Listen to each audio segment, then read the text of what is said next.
আসসালামু আলাইকুম রহমতুল্লাহি ওবরকাতুহু। সম্মানিত দর্শক, দৈনিক আমার দেশ পত্রিকায় একটা গুরুত্বপূর্ণ প্রতিবেদন প্রকাশিত হয়েছে।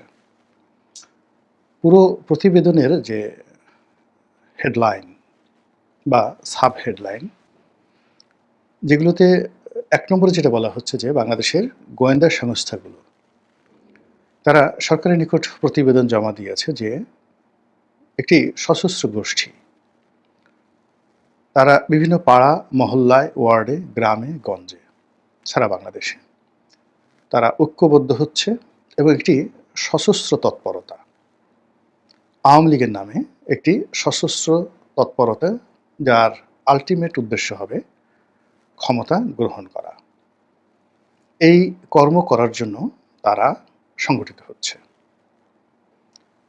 এবং এই সকল জঙ্গি তৎপরতা চালানোর জন্য পুলিশের সাবেক কর্তা, যাকে কিনা সবাই ডিবি মনির, মানে ডিবি পুলিশে দীর্ঘদিন তিনি ছিলেন, জনাব মনির, তিনি এবং তার আরেকটি পরিচয় হলো যে বাংলাদেশে যে সকল আওয়ামী লীগ জমানাতে জঙ্গি নাটক হয়েছে, সেই জঙ্গি নাটকের মাস্টারমাইন্ড ছিলেন জনাব মনির। এবং পুলিশের যে একটা ইউনিট আছে কাউন্টার টেররিজম, এটাতে পুরো সময়টি তিনি কর্তা ব্যক্তি ছিলেন এবং একেবারে শেষ সময়টিতে, পতনের সময়টাতে পুলিশের সবচেয়ে গুরুত্বপূর্ণ বিভাগ যেটা এসবি, তিনি এসবির প্রধান ছিলেন এডিশনাল আইজি রূপে। আমার দেশ পত্রিকার রিপোর্টে বলা হচ্ছে যে এই যে মিস্টার মনির, তিনি তার যে দীর্ঘদিনের অভিজ্ঞতা এবং তার যে কানেক্টিভিটি, এবং মিস্টার মনির যেটা ছিলেন তিনি ওয়েল বিহেভড, খুব ভালো ব্যবহার করতেন, মিষ্টি মিষ্টি কথা বলতেন, ঠান্ডা মেজাজের মানুষ ছিলেন এবং কোনো অবস্থাতেই তার চোখ গরম, চোখ গোল গোল কিংবা কারোর সঙ্গে রাগ করে কোনি কথা বলেছেন এরকম কোনো নজির তার সার্ভিস লাইফে নেই। কিন্তু যে নিষ্ঠুর কর্মগুলো তিনি করেছেন বলে তার প্রতিপক্ষ এবং আওয়ামী লীগের প্রতিপক্ষরা বলে থাকেন, সেই সকল নিষ্ঠুর কর্মের কোনো তুলনা হয় না। এবং তিনি ডিবিকে যেভাবে সাজিয়েছেন, কাউন্টার টেররিজমকে যেভাবে সাজিয়েছেন, ওর বাইরে এখন বর্তমান ডিবি বা কাউন্টার টেররিজম যে বিভাগ রয়েছে কতটা বের হয়ে পুলিশি ধারায় আসতে পেরেছে সেটা দ্বিতীয় প্রশ্ন। প্রথম প্রশ্ন হলো যে তিনি একটা পুরো বাহিনীকে একটা স্ট্রাকচারাল ডিজাইনে তিনি প্রতিষ্ঠিত করে ফেলেছিলেন এবং তিনি জানতেন কোন পরিস্থিতিতে কোথায় কোন ঘটনা ঘটাতে হবে, কার মাধ্যমে ঘটাতে হবে, কিভাবে মামলা হবে, কাকে গ্রেপ্তার করা হবে, কাকে কিভাবে জামিন দেওয়া হবে এবং জেলখানাতে কাকে কিভাবে রাখা হবে এবং রিমান্ডে নিয়ে কার কাছে থেকে কি তথ্য আদায় করতে হবে। ফলে বাংলাদেশে যে ইসলামাইজেশনের যে একটা জোয়ার উঠেছিল, একটা সময় আমি আলাদা একটা ভিডিও করব যে বাংলা হবে আফগান, আমরা হব তালেবান, বা আমরা হব তালেবান, বাংলা হবে আফগান। এই স্লোগানটা কিন্তু সেই ৮০-র দশক থেকেই আমাদের দেশে চলছিল। ৮০ দশক না, ঠিক পাকিস্তানে মোল্লা ওমরের শাসনতন্ত্র ৯০ দশকে যখন শুরু হলো, ঠিক সেই সময়টাতে বাংলাদেশেও এই জোয়ারটা শুরু হয়েছিল। তার প্রেক্ষিতে অনেকগুলো ইসলামী সংগঠন যারা নিরপরাধ, তারা এবং একই সঙ্গে কিছু কিছু উগ্র সংগঠন, যুবক, যাদেরকে অস্বীকার করার উপায় নেই, তারা ইসলামী একটা জঙ্গিবাদ করার চেষ্টা করেছিল। হয়তো সেটা আওয়ামী লীগ জমানাতে যেভাবে প্রদর্শন করা হয়েছে, ওটাকে যদি আপনি ১০০ নম্বর দেন তাহলে বাস্তবে হয়তো 1% or 2% ছিল।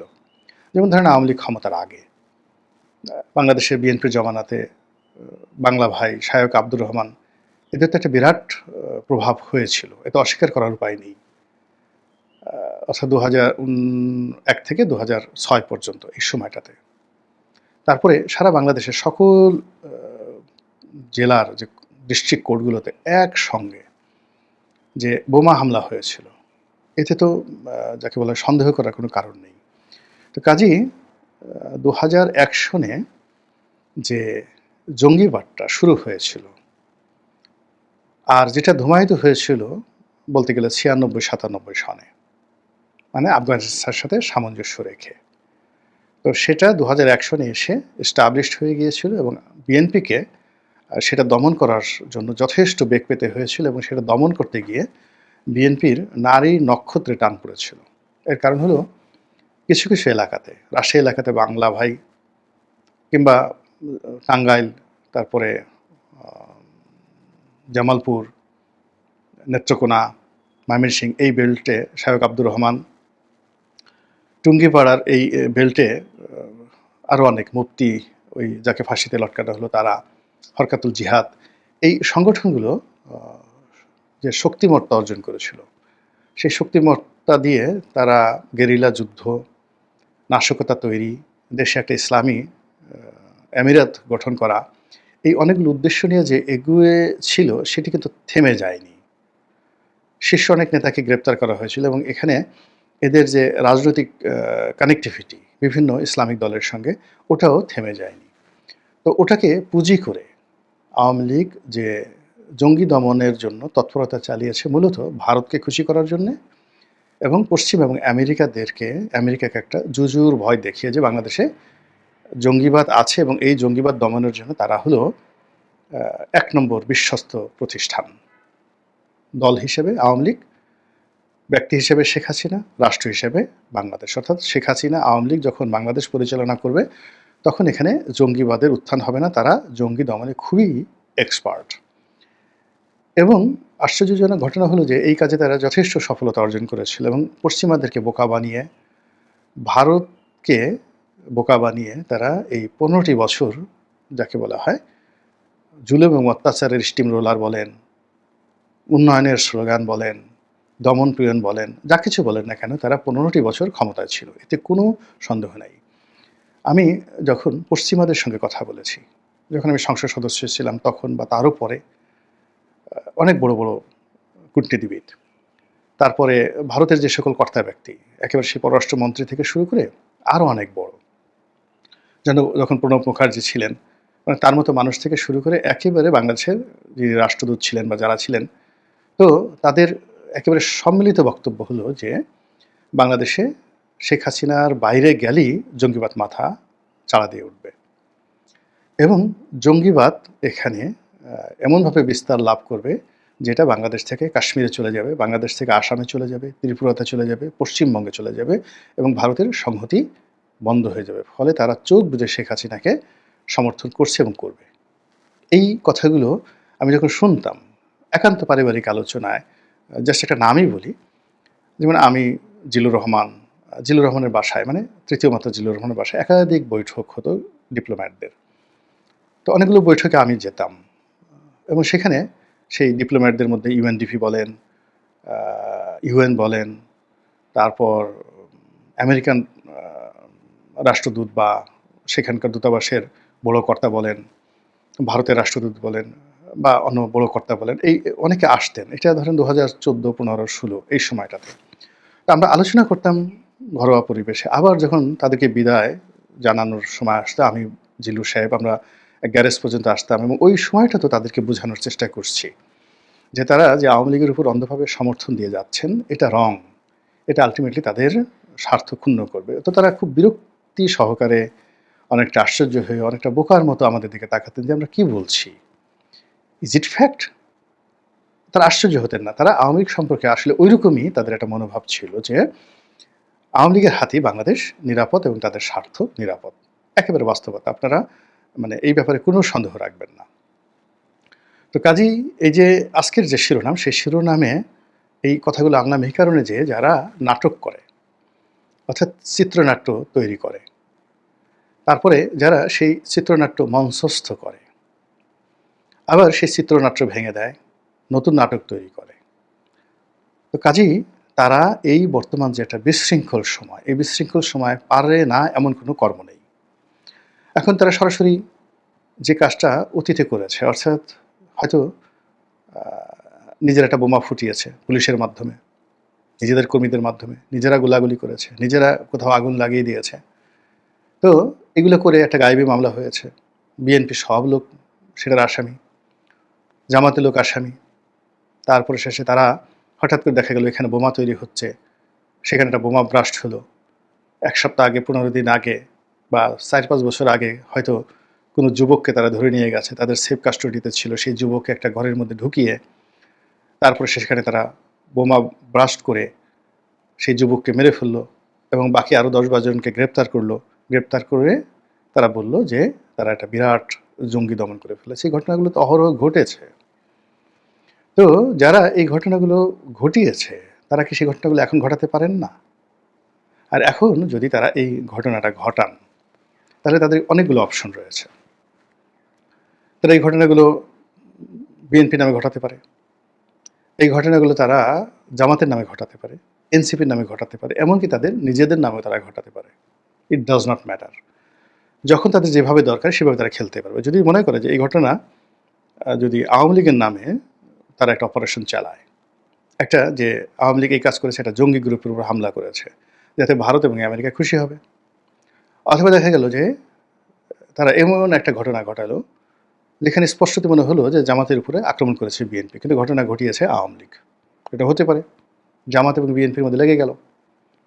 এরপরে দেখা গেল এমন একটা ঘটনা ঘটালো যে ঘটনায় দেখা গেল বিএনপির উপরে ঘটেছে, দায় পড়লো এনসিপির উপর, দায় পড়লো জামাতের উপরে।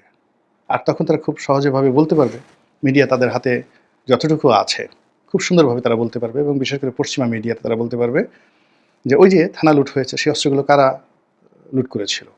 আওয়ামী লীগ তো লুট করেনি। ওই সময়টাতে যে অস্ত্র গোলা বারুদগুলো খোয়া গিয়েছে সেগুলো এখন কোথায় আছে? ওইগুলোই তো এখন ব্যবহৃত হচ্ছে এই জঙ্গি তৎপরতায়, এই ধরনের কর্মকাণ্ডে। এই কথা তারা বলতে পারে।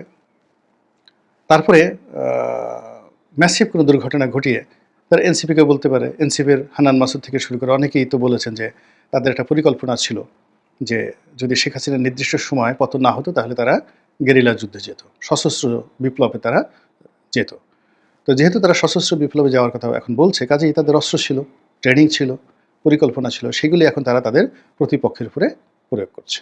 আচ্ছা বলেন তো, এই ধরনের কথা যদি একটা অকারেন্স ঘটানোর পরে টু দি পয়েন্ট এন্ড রেফারেন্সে নিরাপদ দূরত্ব থেকে বলা হয়, আপনি কি বলবেন? তো এই যে দেশকে নিয়ে চক্রান্ত চলছে, এবং সবাই কেন জানি মানে আমাদের যে রাষ্ট্রীয় শক্তিগুলো রয়েছে, সেটা পুলিশ হোক, বিজিবি হোক, সেটা মিলিটারি হোক, তাদের যে সামরিক শক্তি, তাদের যে মিলিটারি পাওয়ার, তাদের যে মিলিটেন্সি, কিংবা তাদের যে অস্ত্র এবং গোলা বারুদের যে শক্তি, এটি কেন যেন ফিউজড হয়ে যাচ্ছে ধীরে ধীরে, শক্তিমত্তা হারাচ্ছে, আকর্ষণ হারাচ্ছে। যেখানে সেনাবাহিনী প্রবল বিক্রমে আমাদের এই দেশের উপর কর্তৃত্ব স্থাপন করেছে স্বাধীনতার পর থেকে আজ অবধি, এবং স্বাধীনতার আগে তো পুরো দেশটাই ছিল সামরিক বাহিনীর। তো সেখানে এখন লোকজন সামরিক বাহিনীর সামনে দাঁড়িয়ে যাচ্ছে, গ্রামের গৃহবধূ দাঁড়াচ্ছে, গালাগাল করছে, প্রতিরোধ করছে, আরও যেসব অসম্মানজনক কথাবার্তা বলছে। এটা তো এই বাহিনীটির যে কর্তৃত্ব, এই বাহিনীটির যে যাকে বলা হয় মোরাল পাওয়ার, এবং এই বাহিনীর যে ইফেক্টিভ ফায়ারিং পাওয়ার, পুরো জিনিসগুলো ডিস্ট্রয় হয়ে গেল না? পুলিশের যেভাবে মোরাল পাওয়ারটা চলে গেছে, এখন সেই পুলিশের ব্যাকবোন তৈরি করা, তাদেরকে ইফেক্টিভ করা, এটা খুবই কঠিন একটা বিষয়। এখন রাষ্ট্রযন্ত্র হয়ে গেছে শক্তের ভক্ত নরমের জন্য। এরা এনসিপির যারা নেতৃবৃন্দ রয়েছেন তাদের দাবিদারি করছেন। তারা যেখানে যাচ্ছেন, দেখলাম যে তারা কোন একটা ছোট শহরে যাবেন বা যাচ্ছেন, সেখানে 7,000 না 8,000 পুলিশ উপস্থিত হবে। তারা যাবেন 60 থেকে 70 জন ব্যক্তি, হয়তো উপস্থিত হবে 400-500 লোক বা হাজার খানিক লোক। তাদেরকে নিরাপত্তা দেওয়ার জন্য 7,000 না 9,000 এরকম দেখলাম পত্রিকাতে পুলিশ বাহিনী সেখানে বা যৌথ বাহিনী উপস্থিত থাকবে। এটা আসলে একটা বাহিনীর ব্যাকবোন নষ্ট হয়ে যাচ্ছে।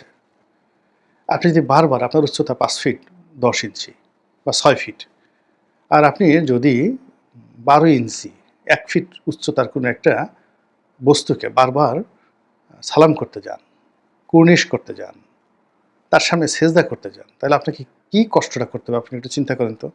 যে 6 ফিট উচ্চতার একজন মানুষ 1 ফিট উচ্চতার কোনো প্রাণী, বস্তু, মেটাল বা স্টোন, তার সামনে বারবার মাথা নত করছে। তো এই 1 ফিটের সামনে মাথাও তো নত করা যায় না, এতে পুরো সেজদাও সম্ভব নয়। আপনি যদি সেজদা করেন, আপনার মাথা অ্যাটলিস্ট যদি আপনি আপনার মাথা তাও প্রায় 8-9 ইঞ্চি বা 10 ইঞ্চি মাথা উচ্চ থাকবে, কিন্তু পাছা আপনার হয়ে থাকবে অন্ততপক্ষে 3-3.5 ফিট। ফলে এই সেজদা দিয়েও আপনি 1 ফিট উচ্চতার কোনো মানুষকে বা কোনো প্রাণীকে বা কোনো বস্তুকে খুশি করতে পারবেন না। তো 1 ফিট উচ্চতার কোনো জিনিসকে যদি আপনার খুশি করতে হয়, তাহলে আপনাকে পুরো শুয়ে পড়তে হবে, অ্যাবসলিউটলি শুয়ে পড়তে হবে, সরীসৃপ প্রাণীর মতো শুয়ে পড়তে হবে, মাথা উঁচু করা যাবে না। কেন আপনার মাথা থুতনি থেকে মাথা পর্যন্ত, এটা আমি কখনো মাপিনি, আমার কাছে মনে হচ্ছে না 8 থেকে 9 ইঞ্চি উচ্চতা হবে। একটু উঁচু করলেই এটা 12 ইঞ্চি 13 ইঞ্চি হয়ে যাবে। তখন আপনার যে বস 1 ফিট উচ্চতার বস, সে বলবে যে, "তোর এত বড় সাহস! তুই মাথা তুলে আমার মাথার উপরে তোর মাথা নিলি, আর তোর এত বড় পাছা, পশ্চাৎদেশ, যে এটি 1 ফিটের উপরে উঠে গেছে। এত বড় পাছা নিয়ে তো তুই আমাকে সেজদা করতে পারবি না। পাছা কমা আগে, কোমরের মানে বেড়ি কমা। এত বড় পেট নিয়ে, এত বড় ভুঁড়ি নিয়ে তুই তো আমার কাছে আসতে পারবি না। তোর ভুঁড়ি এবং তোর যে কোমরের যে সেটা যদি 40 ইঞ্চি হয়, সেখানে 40 ইঞ্চি কোমর যদি হয় বেয়ার, তাহলে এত বড় বেড সেটা তো 2-3 ফিট হয়ে যাবে সে শোয়ার পর। তার মধ্যে যদি আবার কিছু গ্যাস থাকে, তো এত বড় পেট নিয়ে তো 1 ফিট উচ্চতার কোনো জিনিস করা যায় না। ফলে কি হচ্ছে, সেখানে একটা ইমব্যালেন্স অবস্থা তৈরি হবে। ঠিক তদ্রূপ আপনি যাকে মন থেকে শ্রদ্ধা করেন না, মন থেকে আপনি যাকে নেতা মনে করতে পারেন না, যার কাছে আনুগত্য প্রকাশ করে, যাকে ছাড় বলে আপনার তৃপ্তি লাগে না, শান্তি লাগে না, you do not feel comfort. ঠিক সেই জায়গাতে আপনি যদি বারবার একই কাজ করতে থাকেন, একটা সময় আপনার মধ্যে ভারসাম্যহীনতা চলে আসবে, শক্তিমত্তা হারাবেন, ধীরে ধীরে দুর্বল হবেন এবং কখন যে নিজে অ্যামিবাতে পরিণত হয়েছেন আপনি টেরই পাবেন না। অবস্থা দৃষ্টি আপনার কি মনে হচ্ছে? বর্তমান জামানাতে রাষ্ট্রশক্তি যেখানে অবনত হচ্ছে, যেখানে মাথা নোয়াচ্ছে এবং যেখানে তারা যাদের কর্তৃত্বে কাজ করছে, সেখানে রাষ্ট্রশক্তি কতটা নিরাপত্তা বোধ করছে, কমফোর্ট ফিল করছে এবং স্বাভাবিক অবস্থায় কাজ করছে, এটা দেখলেই বুঝতে পারবেন। কাজেই এরকম একটি অবস্থা যখন চলছে গত 1 বছর ধরে, ঠিক সেই সময়টাতে যদি যেকোনো একটা আঘাত, সেটা ভুয়া হোক, সেটা স্বল্প পরিমাণ হোক, সেটা সামাল দেওয়ার অবস্থা কিন্তু রাষ্ট্রের থাকবে না। গোপালগঞ্জের ছোট্ট একটা ঘটনা, মানে যারা গেল তাদেরকে প্রোটেকশন দেওয়ার জন্য রাষ্ট্রের সমস্ত বাহিনী প্রস্তুত। সেই বাহিনীকে চ্যালেঞ্জ জানিয়ে 80 থেকে 90 জন লোক এসে মঞ্চ ভেঙে দিল গোপালগঞ্জে। 80 থেকে 90 জন লোক যারা ডেডিকেট ছিল, এই 90 জন লোক মঞ্চ ভেঙে দিয়ে সমস্ত প্ল্যান প্রোগ্রাম ডিস্ট্রয় করে দিল। মঞ্চ ভেঙে তারা চলে গেল এবং পুরো জিনিস সাধারণ মানুষের মধ্যে ছড়িয়ে পড়ল। ওই শহরের যারা আওয়ামী লীগও করে না, যারা এনসিপির সঙ্গে কোনো বিরোধিতা নাই, কিন্তু তারা বিক্ষুব্ধ হয়ে গেল। এটা তো করার জন্য পলিটিক্স জানতে হবে, রাজনীতি জানতে হবে, খালি শক্তি দিতে হবে না। তো আওয়ামী লীগ এই মুহূর্তে তাদের অস্ত্র আছে, অর্থ আছে, ক্ষমতা আছে, দেশি বিদেশি শক্তি আছে, বুদ্ধি আছে, কূটনামি আছে, শয়তানি বুদ্ধি আছে, ভালো বুদ্ধি আছে এবং দেশ পরিচালনার অভিজ্ঞতা আছে, মানুষেরকে ভয় দেখানোর ক্ষমতা তাদের যথেষ্ট আছে। 15 বছর যাবৎ দেয়ার প্র্যাকটিসড। এখন সেখানে যখন এরকম গোয়েন্দা রিপোর্ট আসছে, দেশের প্রথম সারির পত্রিকাগুলো, গণমাধ্যমগুলো যে রিপোর্টগুলো করছে, আর তখন যদি আমরা কানে তুলো দিয়ে, নাকের সর্ষের তেল লাগিয়ে, তারপর চোখ বুজে ঘুমানোর চেষ্টা করি, বলেন তো ক্ষয়ক্ষতি হওয়া আমাদের জন্য, আপনার জন্য কোনো অনিবার্য হয়ে পড়বে না? মহান আল্লাহ আমাদের সবাইকে হেদায়েত দান করুন এবং হেফাজত করুন। আসসালামু আলাইকুম ওয়া রাহমাতুল্লাহি ওয়া বারাকাতুহু।